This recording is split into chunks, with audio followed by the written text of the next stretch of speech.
here in my living room in Tokyo, Japan, and I'm going to show everybody just how amazing Bitcoin is by sending 100 euros worth of Bitcoin as of today's value through my TV, onto the camera, onto the TV in the Netherlands, and anybody with their Bitcoin wallet ready that scans what they're going to see on the screen in a moment will be able to claim the 100 euros worth of Bitcoins. And there's nothing that anybody can do to stop it or to freeze your account or block it or control it in any way. So on the TV here, we have a Bitcoin address that I've just generated.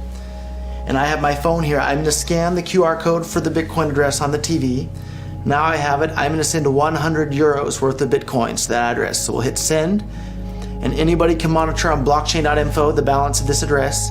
There it is, 100 euros worth of Bitcoins just arrived at this address. So total received 100 euros, final balance 100 euros. Just like that. So on this next screen you're about to see, anybody with their Bitcoin wallet that scans the private key that corresponds with that address will be able to claim that money just by scanning the code that you're about to see on your television. So if you want to take a look, here it comes, 100 euros ready for anyone to claim. All you have to do is scan this one right here, and it's 100 euros worth of Bitcoins as of today. By the time you scan it, it might be worth even more. So there it is for anyone ready to claim with their Bitcoin wallet. Okay, Holland, now you've just seen the power of Bitcoin. I sent 100 euros worth of Bitcoin from here in Tokyo directly to you guys through this camera, through the network, through the TV, right into your home. If I had tried to do that, send you the money with a traditional bank, it would have taken several days and probably cost 30 euros. I just did it right now with Bitcoin instantly, basically for free, and didn't have to ask anybody for permission. I didn't need a bank, I didn't need a government, I didn't need anybody. I just needed myself and you and our smartphones to do it. That's the power of Bitcoin. This is Backlight. Welcome to a world in which we can be our own bank.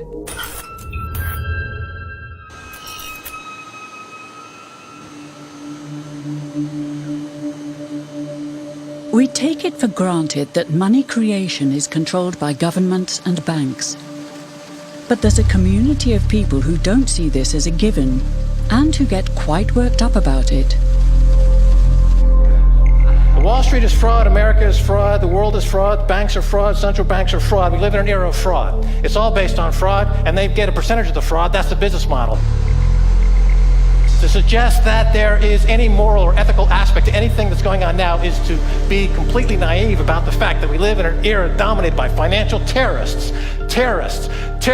jihadis of banking. They're here to kill you and themselves. They believe in an ideology, not the Quran, but Adam Smith, that they completely misread and interpret as something to justify their blowing themselves up.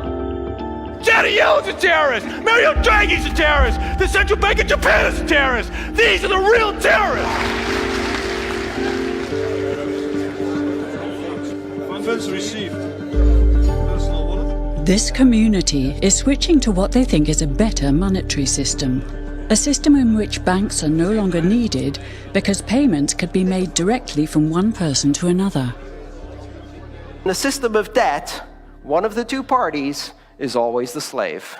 And that is the architecture of money we live in. That is the architecture of money we use in our civilization.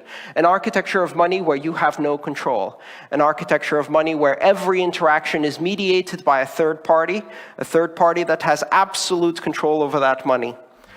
Bitcoin is fundamentally different because in Bitcoin, you don't owe anyone anything and no one owes you anything. It is not a system based on debt. It is a system based on ownership. And no one can censor it, no one can seize it, no one can freeze it. And what they will tell you is that they're worried. They're very worried. They're worried that criminals will use Bitcoin. But the truth is that they're far more terrified than all of the rest of us will. Thank you. Bitcoin, the cryptocurrency that was mostly known as a convenient tool for criminals, has suddenly become an important topic at conferences on financial innovation all over the world. Proponents speak passionately of a digital miracle that can save the world from financial ruin. The Bitcoin story starts off like a gospel revelation.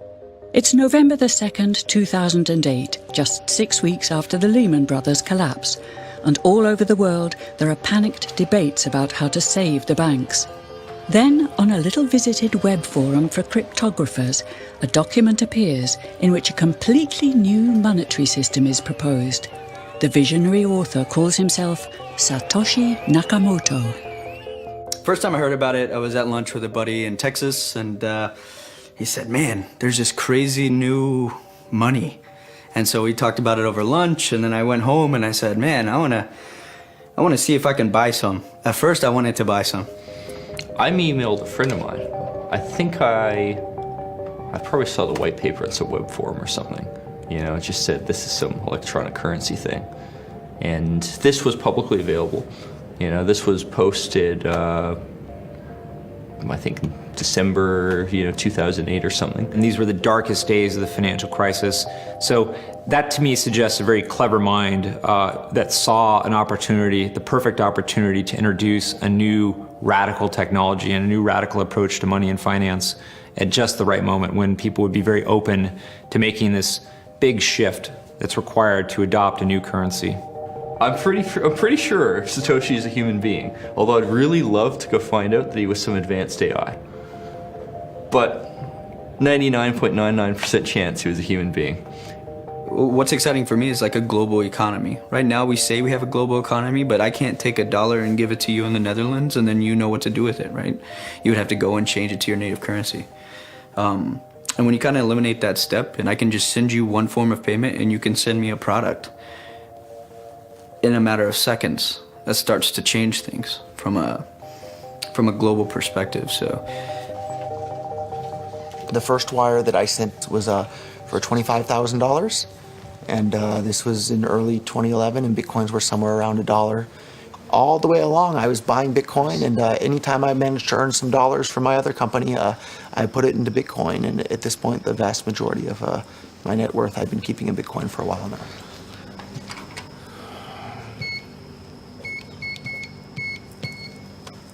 I'm glad you didn't get the parking pin. The car is actually like the perfect color for Bitcoin. It's like the Bitcoin orange. So we wanted to order some like Bitcoin decals and put like Bitcoin logos around the car and then drive it around Tokyo to help advertise Bitcoin. But still never got around to doing that. Maybe someday. Roger Fear is the CEO of MemoryDealers.com, selling second-hand computer equipment. But for a couple of years now, he's been known as the Bitcoin Jesus. In 2011, he bought $25,000 worth of Bitcoins, which now have a market value of $6 million. And somebody closed my, I usually leave the trunk, the hood open a little bit so that I can reconnect the battery, but I don't know how it got closed between now and the last time I was here, so we'll have to... Some people think of Bitcoin as sort of an early adopter thing, like, okay, I'm already too late, or... So isn't that a problem for Bitcoin? So thinking that it's too late to get involved in Bitcoin is like thinking it's too late to get involved with the internet or too late to get involved with using a cell phone. Like, it's not too late to get involved with Bitcoin. Bitcoin's going to make your life easier in so many ways. And the price of Bitcoin, too, it's not too late for that either. Bitcoin's like $270 a Bitcoin right now.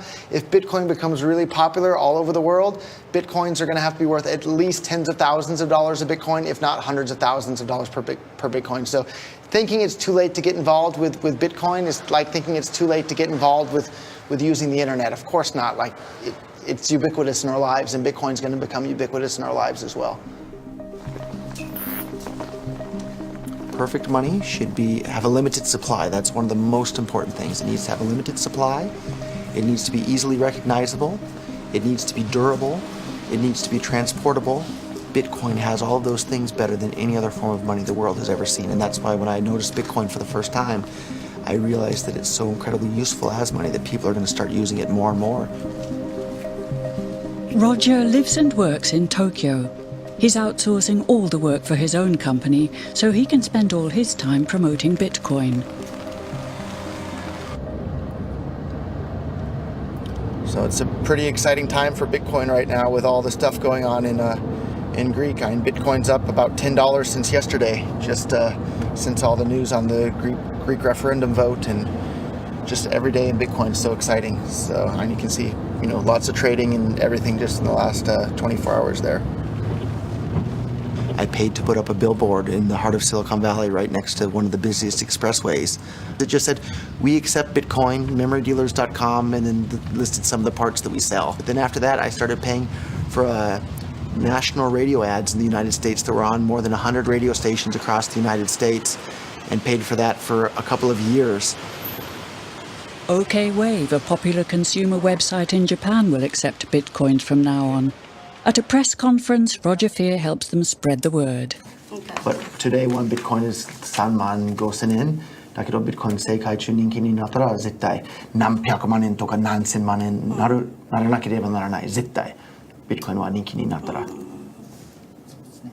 ロジャーさんから説明をしていただきますので、ロジャーさん、ぜひビコをご説明いただければと思います。いいものにはこういうことがあるんだけど、ナタリーさんは私より日本語うまいだから日本人だから、これはちょっと難しいことだから説明して聞いてくれませんか？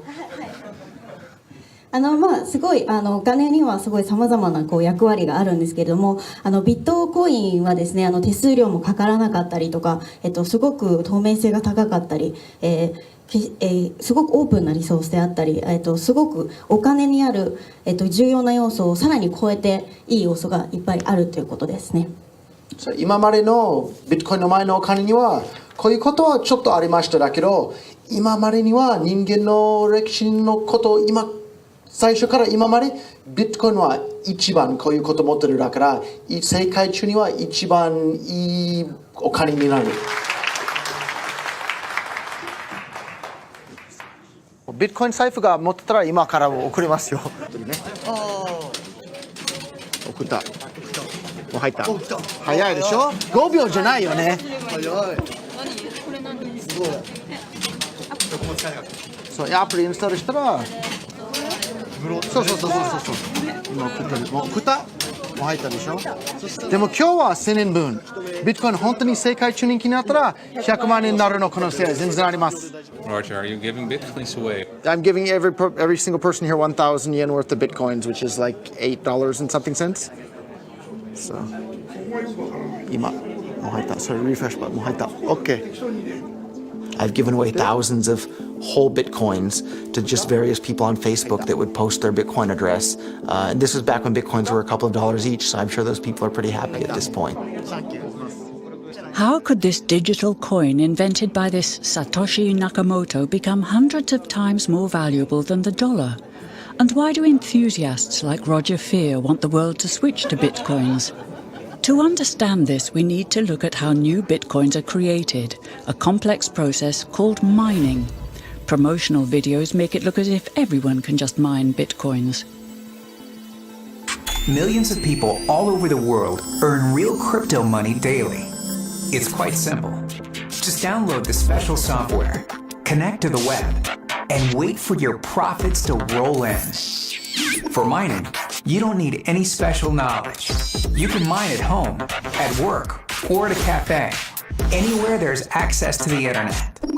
In fact, lots of people have already received a good income from mining. It's interesting, but does it get us? Does it get you out of the bed in the morning? No, it doesn't. I get it. Huh? Does it get you out of the bed in the morning? No, it doesn't. I get it. Marshall Long was one of the world's first Bitcoin miners. Now he's the CEO of Final Hash, a company that professionally mines Bitcoins. Okay, well that's fine. We can talk about it more in Chicago. That's fine. So, back in the early days, you know, I'd get phone calls from my buddies. Oh, hey man, I lost 10,000 Bitcoins because my computer blew up, right? Back then, one Bitcoin was less than a penny, right? So nobody cared. They lost $10. I don't care, right? And now 10,000 Bitcoins, that's, $5 million. That's a big deal, right? So now it's interesting to see how the industry has changed. There wasn't YouTube videos and all these nice things to show you how to mine.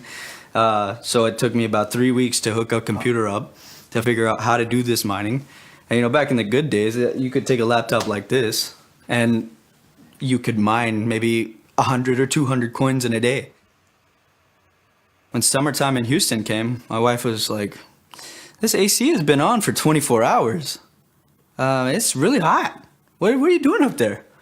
I said, oh, I'm just running some computers. And she walks up there and, you see 50 graphics cards all running at the same time. And it's very hot. And she's like, okay, you gotta get out of here. You gotta figure something else out because it is too hot. Hey, what's up, Nerdgasm fans? Jerry here, aka Barnacles. I'm here with Marshall Long from @FinalHash. Now, we're out here at, I would say, what's going to be the largest Bitcoin mine in North America. And it's realistically an actual mining operation. Like, you can pretty much attribute everything that's going on here to like a real gold mining operation. It's like you have heavy equipment, you have cost, you have fuel costs, and you have recovery. Everything. That you then go and sell and turn into real money. That's right.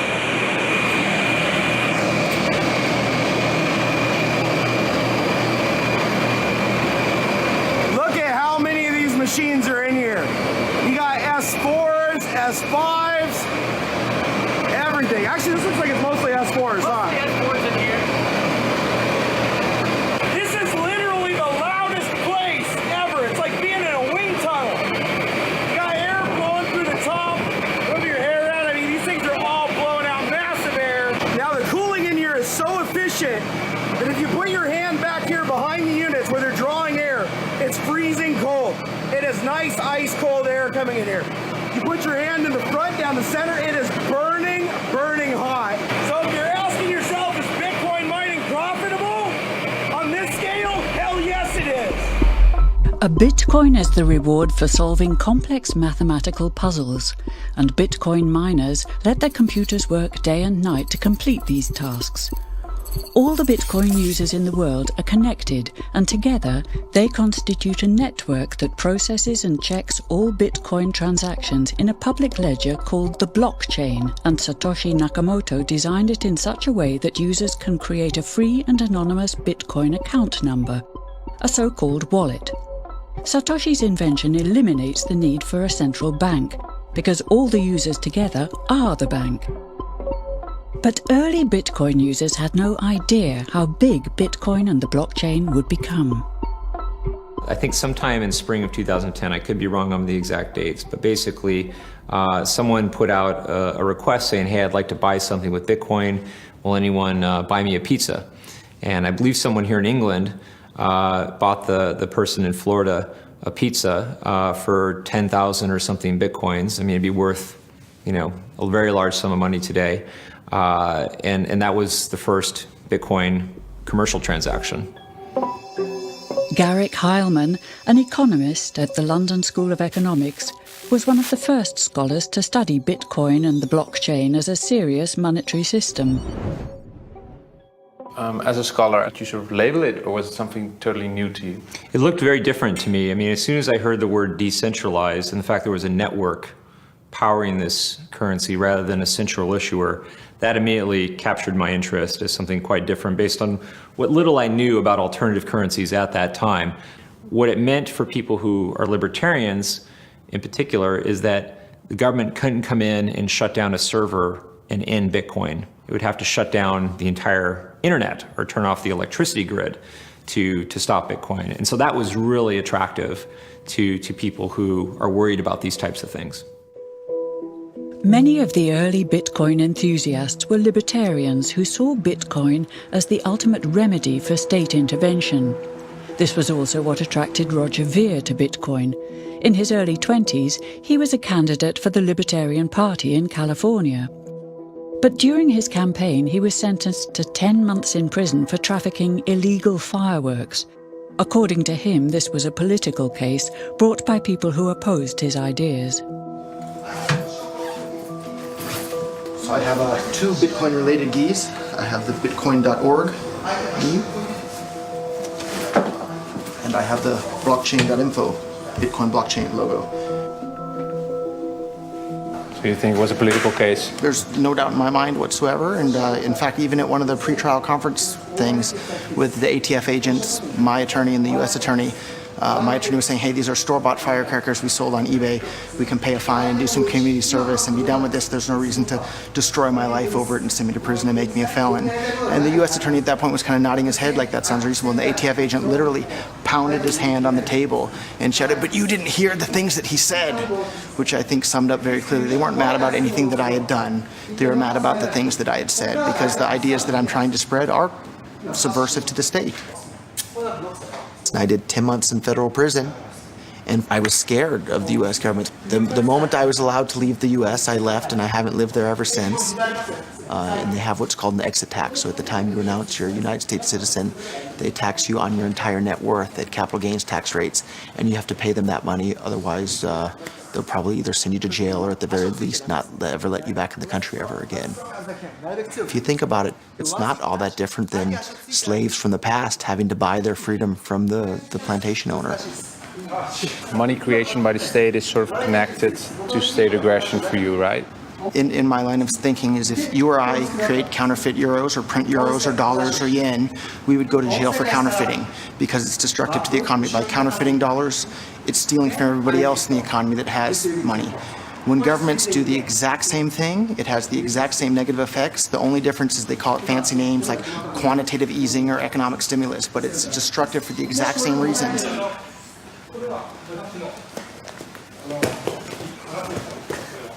My hobby growing up and in high school and since has been studying economics. And the more you study economics, the more you realize that all these government interventions in the economy prevent the world from becoming as wealthy and prosperous as it otherwise would become.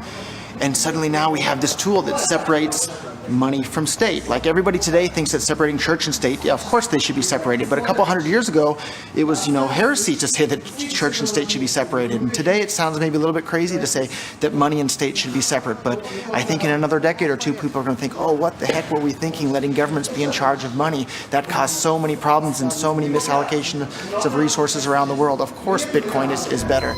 Okay. Thank you.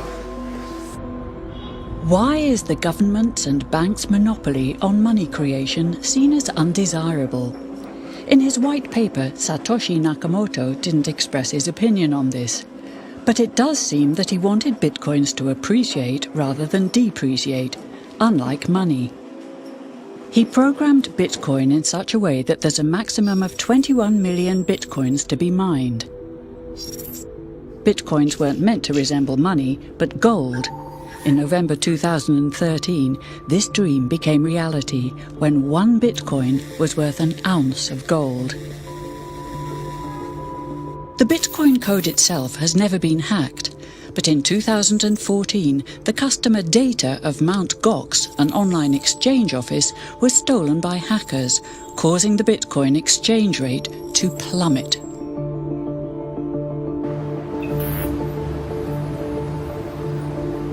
At the Financial Times in London, journalist Izabela Kaminska has been critically following the Bitcoin exchange rate and community since the very beginning.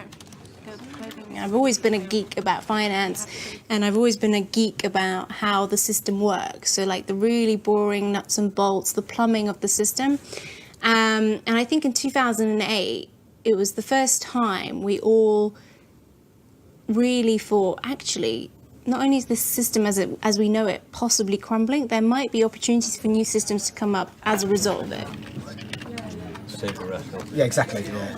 Well, yeah, so I guess I started writing about it again around here, 2012. And then we had the first little rally.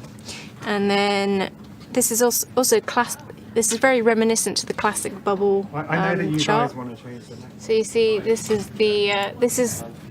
the famous bubble chart, which has takeoff, first sell-off, bear traps. That's the first little micro,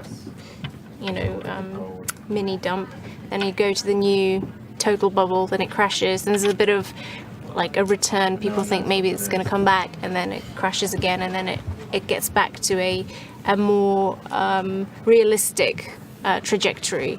And you'll see that really is very reminiscent to what we've seen here. What everyone is really wondering is, will we see a consolidation of this price, or will it recover somewhat, or will it go completely to zero? There are really... What do you think? I think what's best for Bitcoin is actually if it just stays stable. So everybody agrees volatility is currently the biggest enemy of Bitcoin. Satoshi's dream, what would that be?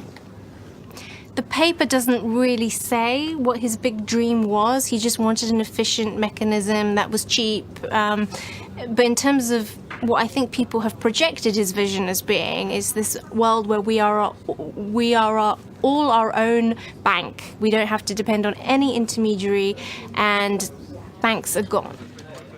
In the current economy, because of the way our system is structured, if I decide to hoard my dollars, I'm usually hoarding them in an institution that is using them as a means of capital raising, and they will be lending them out. So my money, even though I'm saving, that saving is going into an investment somewhere else, being done by a bank, etc., and it's helping to grow the economy. So my saving doesn't disadvantage the economy. But in Bitcoin, there isn't that opportunity. So a hoarded Bitcoin is a hoarded Bitcoin. It's totally idle. It has no interest, it has no yield. It is simply sitting there doing nothing. And yet the person who holds on to it thinks they have a right to future income flow as if they had been investing.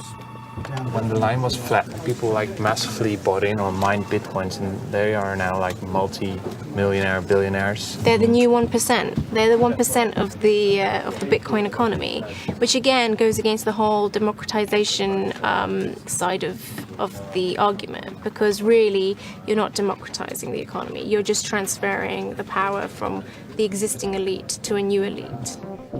The fact that a few early Bitcoin miners and investors are now multi-millionaires is reminiscent of the current banking system, in which bankers are accused of personal enrichment.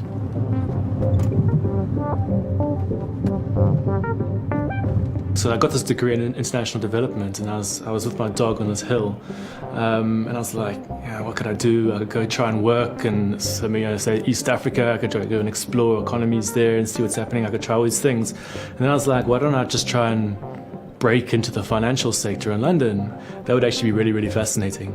That'd be really amazing. And then once I had that thought, I just became obsessed with this idea. Brett Scott is the author of the book Hacking the Future of Money, about reforming the financial sector.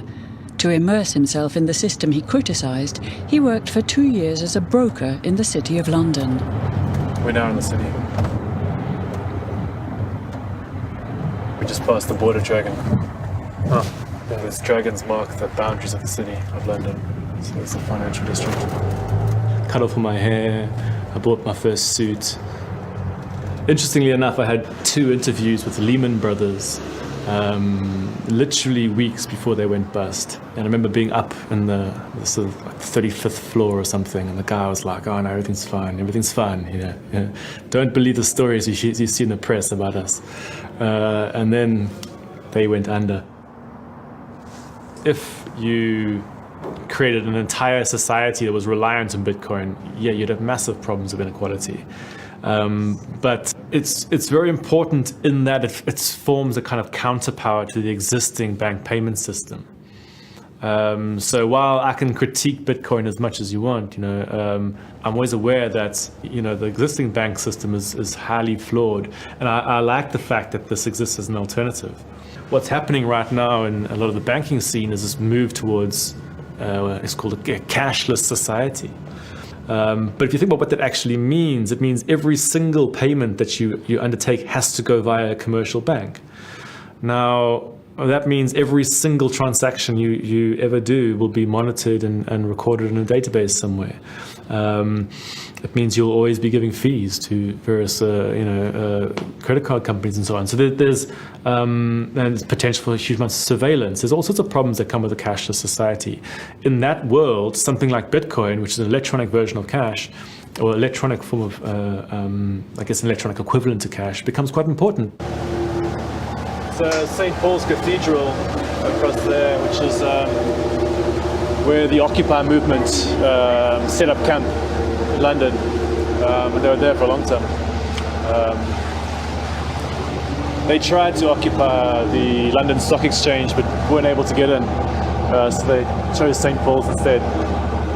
You think of Bitcoin and the whole movement being as a sort of better form of Occupy?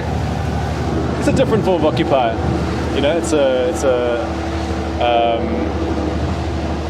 Maybe it's a follow-on from the Occupy movement in some ways. Bitcoin, as a form of protest against the current banking system, is propagated in the Netherlands by 3 Bitcoin enthusiasts who have created an app called Bitkassa and who are now trying to convince all retailers in Arnhem to accept Bitcoins. Als ik nu mensen spreek over hoe Bitcoin werkt, dan kijken ze in eerste instantie soms vreemd op van, goh, werkt dat zo en wat bijzonder en apart. Maar diezelfde mensen weten ook helemaal niks van hoe het huidige systeem eigenlijk in elkaar steekt. En dat is echt ook bijna niet te geloven eigenlijk. Nee. Hoe dat mensen willen ook, je merkt vaak dat stuit op weerstand of gewoon ontkennen. Van het kan niet dat daar een klein clubje bedrijven is die al het geld maken en dat wij niet alleen als individuen, maar ook als bedrijf en zelfs als overheid, dat bij die banken moeten lenen. Terwijl die banken dat letterlijk uit het niets maken. Dus ja, dat vind ik super scheef. Nou, we zien hier de plattegrond van Arnhem. Dit is een beetje het centrum van de stad. We hebben hier het modekwartier. En je ziet dat de bitcoin-acceptanten zitten verspreid, maar met name in het centrum hebben we een enorme grote hoeveelheid bitcoin-acceptanten. Kun je zonder euro's gewoon een week een leuke tijd hebben in Arnhem? Dan vermaak je je uitermate goed, ja. Je kan overnachten, je hebt vrije tijdsbesteding, je kan het wijnmuseum bijvoorbeeld, en bowlen. Ja, er zijn al verschillende toeristen geweest, eigenlijk bitcoin-toeristen, die speciaal naar Arnhem zijn gekomen omdat we hier iets hebben opgezet waarmee je gewoon met gemak een weekend een hele leuke tijd kan hebben en alleen maar bitcoins kan uitgeven. Hoe is het verder? Loopt nog niet echt storm met de betalingen, geloof ik? Nee, dat valt wel mee. Er zijn wel enkele mensen geweest die hebben betaald met de bitcoin. Ja, maar kan er wel wat meer, geloof ik. Altijd. Ja. Eigenlijk liever meer als met pinautomaat, maar ja, dat is afwachten allemaal. Hè. Weet je, iedereen is verkikkerd op die pinautomaat of dat pinpasje. Maar iedereen die loopt met een smartphone. En als je die banken dan neemt, die nemen gewoon te veel geld voor alles. Dus je moet die pinautomaat huren of kopen. Je moet bundels kopen. En dan de stortingen moet je betalen. Al die dingen, als je dat allemaal bij elkaar optelt, dat kost gewoon te veel geld. En u als ondernemer krijgt dus bitcoins. Ja. Maar u krijgt via Bitkassa systeem krijgt u euro's uitbetaald. Ja. En wanneer zou u ervoor kiezen, denkt u, om die bitcoins te houden en te zeggen, ik hoef ze niet omgewisseld te hebben in euro's, ik hou ze wel als bitcoins? Als het echt daadwerkelijk omslaat. Dus dat je ook echt in de gaten krijgt van jongens, hey, nou gaat er echt een sneeuwbal rollen, dus dat die meer wordt. En dan ben je denkt van nou gaat het lukken en dan gaan we gewoon verder. Dan ga ik gewoon verder. Deze studenten die hebben van de hand allemaal bitcoins gekregen en vanavond gaan we die uitdelen. Ja? Nou, ik verstuur nu die bitcoins en dan zou het bij jullie allemaal tegelijk moeten binnenkomen. Het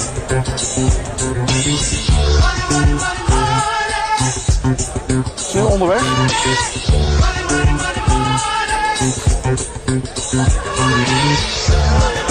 Binnen? 12,79. En wat is het verschil volgens jullie met de euro? Dat hij veel meer heen en weer gaat. Ja. Je weet eigenlijk niet echt wat je hebt in principe. Zoals nu hadden we 12,69 en nu hebben we weer 12,72. Beside the ease of use, the Arnhem students have also noticed a less pleasant quality to bitcoins. The fluctuating exchange rate compared to other currencies, which could make a beer a couple of cents cheaper or more expensive between ordering and serving. So Bitcoin, in my definition, is not money. The key to something being money, in my opinion, is that it's a widely used unit of account, meaning that goods and services are priced in it. So when you go to the coffee shop, you see something priced in Bitcoin. That's not true. There are coffee shops where there are prices in Bitcoin, but that price is changing constantly based on the currency it's linked to. So the pound, for example, here in England lost 20% of its value recently, but the price of coffee didn't change. It was still 99p. That's what it means to be a unit of account, and Bitcoin is not that. The price adjusts based on its exchange rate continuously. Do you see Bitcoin as a form of money or as digital gold? So I see gold as money, and I see Bitcoin as having all the same properties of gold with one property that actually a couple properties that are even better. So gold is kind of hard to divide. Bitcoin divides down to 8 decimal points instantly, super easily. Gold is really, really difficult to transport. If I want to transport gold from here to Moscow, it'll cost a bunch of money to do that, and it's dangerous, and you have to have armed guards and who knows what. With Bitcoin, I can send Bitcoin from here to Moscow or to Holland instantly, just like that, basically for free. I don't have to pay for a bunch of armed guards. It just happens almost like magic. If you ever ask somebody why they think gold's valuable, they can't ever really tell you. They always give you these like weird stories around, oh, it's like a precious metal, isn't it? It's pretty. While we think it has all this intrinsic value, this intrinsic value of gold has been largely constructed in people's heads, often by actually like association with power, association with religious figures. Bitcoin has potential for similar types of construction. You could create this sense of this almost like a commodity-like token that has no immediate sort of value to it, but can be imbued with value.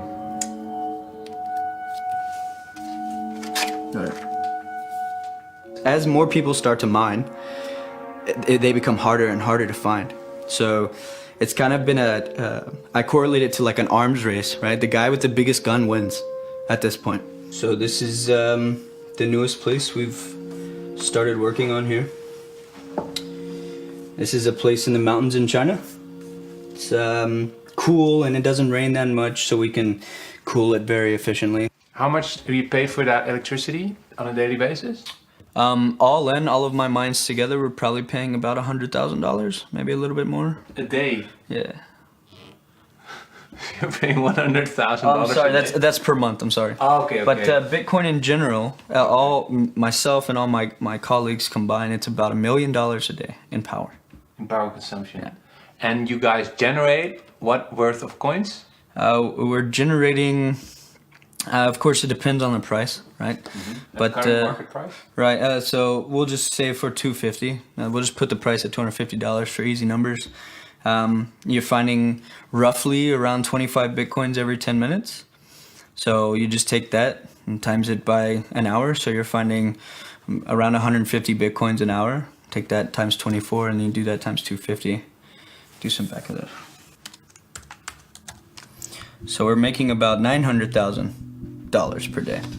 So a lot of people ask, how is that possible? And the reality is a lot of the Chinese guys, they are mining at a negative profit. One of my friends in Beijing, I met him last month. I met him up again and I asked him, last time I checked, man, your power was pretty expensive. Why are you still mining? And his only words were, I can't stop. So what do you mean you can't stop? You're losing money. He's like, well, I can't. I have all these, pieces of equipment and I just can't stop. It's gold fever, right? That's right. And it's interesting because a lot of my colleagues don't see it as a business subconsciously, right? They kind of get addicted to it and kind of get crazy about it.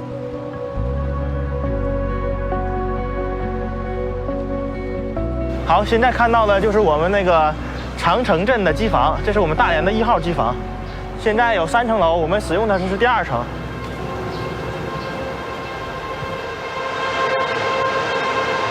我们每天的产币量，像这种规模的产币量，大概是在20到25个币之间，大概有3000台左右。那员工大多数的时候，只要在工作时间都是住在这儿的。员工的收入在国内传统的行业来比，同样的职位的话，他们的收入应该是偏高的。这是我们员工的休息的地方，员工的生活很简单。基本上是很枯燥的，大多数时间除了看管机器，那可能就是睡睡觉、看看书、看看手机，这样。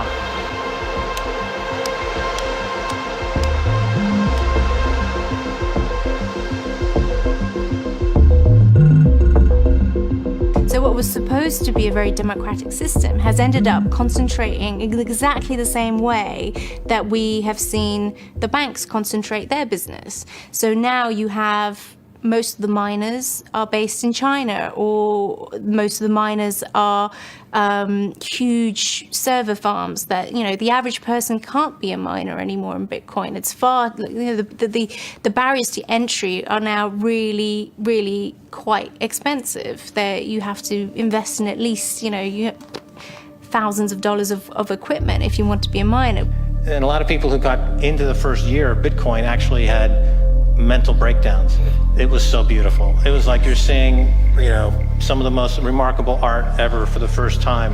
One of the qualities that I don't like about the community is that it's extremely absolutist, it's very politically led, and it assumes that its political ideology is the correct one, and it kind of thrusts its political ideology on everybody else.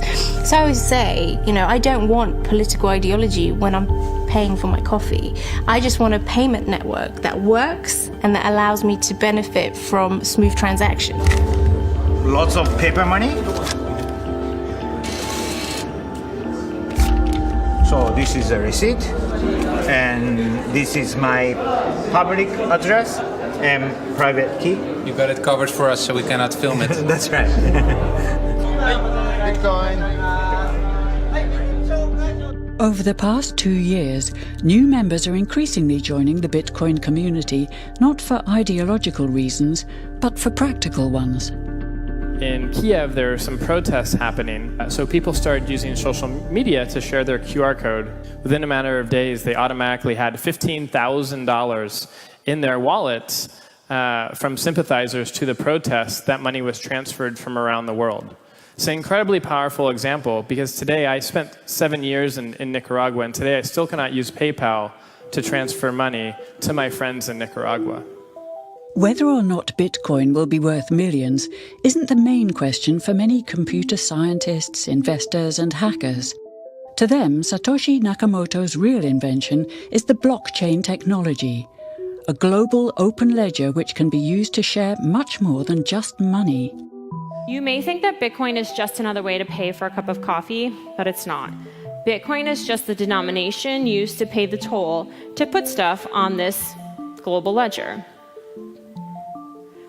Now, if you think about it, timestamp recordings of deaths, births, property, transactions, votes, this is the entire fabric of our civilization, which makes the blockchain one of the most profound human innovations of our time, because having a massive global ledger as a public utility can completely reorganize the way that we run our societies. Fundamentally, blockchain is a database sort of mechanism, and it's a standard, it's a protocol. And one of the problems we have in an increasingly globalized system is that everyone is operating their systems on their own local standards. And getting people to do everything in a uniform way that benefits all of us, like, you know, bringing in the metric system, that is really, really hard. Blockchain offers an opportunity to start this new, exciting technological industry from a standard that is globalized and potentially uniform. So I see the potential that way. The decentralized blockchain makes it possible to share data publicly without a single party controlling the system. In the blockchain, all participants in the network are equal. Maybe inventor Satoshi Nakamoto saw Bitcoin as just the first experiment with this form of digital democracy. I think blockchain technology is really authentically fascinating. Like, I think it's anybody who ignores it and writes it off is probably making a mistake. I think it's definitely not going to get smaller. But to this day, the true identity of the architect behind this revolutionary technology remains a mystery. We can't ask Satoshi questions, which is really frustrating, right? But it's also, again, part of, I think, the magic of Bitcoin is that, we can all kind of imagine this technology, as we see it, rather than just as Satoshi did. So it could be used in this way, even if Satoshi didn't intend it to be this widely, worldwide distributed thing. I think Satoshi probably did, but it still could be that, and we can make it that. Satoshi around here somewhere in Tokyo? Yeah, I think I see him right there. Oh, that's a question I get a lot, actually. A lot of people have asked me who Satoshi is since I got in so early. I think I've got a pretty good idea, but I like to keep that one close to my chest. So. Why? I mean, tell me. Because I'm not 100% certain. And the reality is it doesn't really matter, right? It doesn't matter who Satoshi is. Because now it's kind of grown beyond like a pet project, right? But I mean, he owns, Satoshi owns how many coins? I think he's got about 500,000 locked up. With his blockchain technology, inventor Satoshi Nakamoto has completely relinquished his control of Bitcoin. But he does own 1/20th of all Bitcoins himself.